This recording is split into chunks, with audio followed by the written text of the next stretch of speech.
What are bank holding companies? A bank holding company is a corporation which has a controlling interest in one or more banks. While the primary focus of such a corporation is the banks it controls, it can also have interests in other types of financial companies, such as a company which executes stock market trades. There are a number of advantages to being a bank holding company which have made it an appealing option for certain types of companies, including banks which have converted to holding companies. Regulatory laws surrounding bank holding companies vary by nation. As a general rule, these corporations are subject to more government regulation and scrutiny than banks, but they also benefit from more financial protections.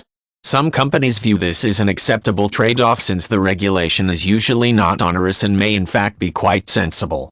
The government, for example, may limit the total amount of debt a bank holding company can carry, which is something the company may do on its own. Bank holding companies have much more access to capital than the banks they control. This is why some banks in danger of failing may opt to convert to bank holding companies.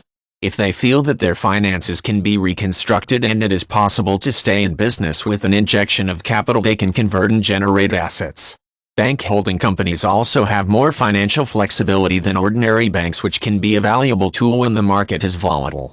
These corporations drew a great deal of attention in the United States in 2008-2009, when an ongoing financial crisis spurred a number of famous companies to convert themselves into bank holding companies.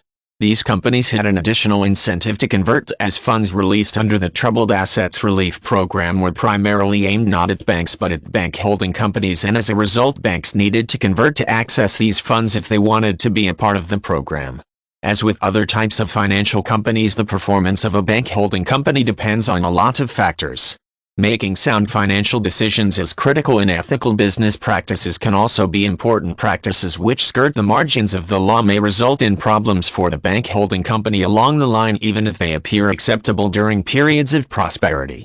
Varying degrees of government regulation can also be an influence on company performance and may also complicate evaluations of company performance.